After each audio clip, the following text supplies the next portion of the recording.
Sir last అది బాగుంది. First మనం అందరం కలిసి ఒక ఫ్యామిలీ 14 years ఎందుకు ఒకసారి కాసుకోండి. మీరు కూడా అది ఖాళీ కూర్చోండి.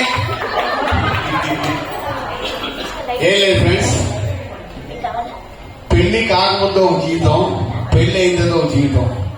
ఎందుకంటే పెళ్లి అయిన తర్వాత ఆ భార్య వేరే ఒక ఇంటి నుంచి వస్తున్నప్పుడు ఆ అమ్మాయి అడ్జస్ట్ అవ్వడానికి కనీసం 3-4 ఏళ్ళు పడుతుంది. ఎందుకంటే ఇందాక ఎవరు చెప్పారు 2-3 ఏళ్ళు ఇంట్లో సమస్యలు ఉంటాయి, పెద్దవాళ్ళు వీళ్ళు అడ్జస్ట్ అవ్వాలి, రకరకాలు ఉన్నాయి. అది నిజంగా మా ఇంట్లో నాకు మ్యారేజ్ అయిన తర్వాత ఒక 3-4 ఏళ్ళు కొద్దిగా చిన్న ఇష్యూలు నడిచాయి. దాన్ని కూడా యాక్చువల్గా ఏంటంటే ఫాదరు కి యాక్చువల్గా ఇక్కడ చెప్పాలని మీరు అందరూ ఓపెన్ గా చెప్తున్నా. ఆయనకి మాకు ఇష్యూ వల్ల మా బ్రదరు మేము అందరం వెళ్ళి నా మ్యారేజ్ చేసుకొని వచ్చాం. ఫాదర్ లేరు, ఫాదర్ ఉన్నారు కానీ ఆయన మీద కోపంతో నేను వెళ్ళి మ్యారేజ్ చేసుకొని వచ్చాను. ఏమిటి లవ్ మ్యారేజ్ అంటే యాక్చువల్గా చూసామమ్మా, బీసరడ్డ లక్ష్మీ కాఫీ అని వాళ్ళు తీసుకెళ్లి వాళ్ళ పెదనాన్నగారు, మా అబ్బాయి పెదనాన్నగారు. సో అక్కడ తర్వాత అక్కడికి వెళ్ళిన తర్వాత మనం నాన్నగారు లేకుండా చేసుకున్నామంటే నాన్నగారికి కోపం వచ్చింది. ఓ 3 ఏళ్ళు ఏదో అంటూనే ఉన్నాడు, ఏదోటి అంటూనే ఉన్నాడు. కానీ ఇక్కడ ఒకటే ఇష్యూ, మీ తెలియదు ఇవన్నీ.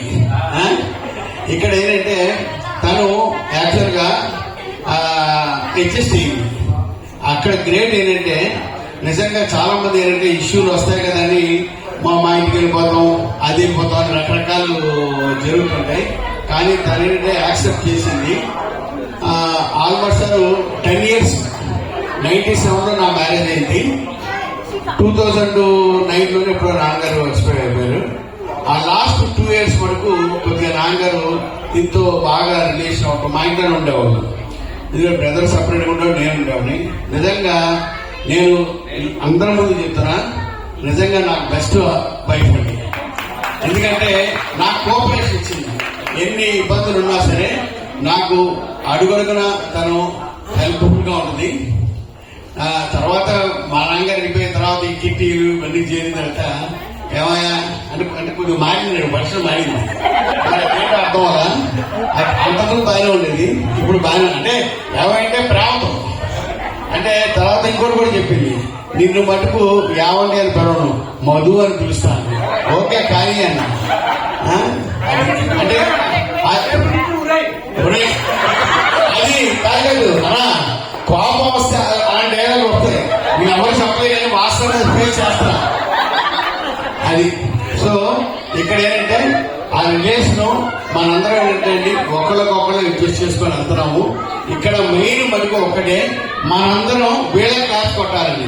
వేరే ఇంటి దగ్గర నుంచి ఇక్కడికి వచ్చినందుకు మీ అందరికీ ధన్యవాదాలు. మా నిజంగా గ్రేట్, మీరందరూ హెడ్స్ ఆఫ్. మీకు చెప్పాను గట్టి కొడదా బాబు. ఓకేనా?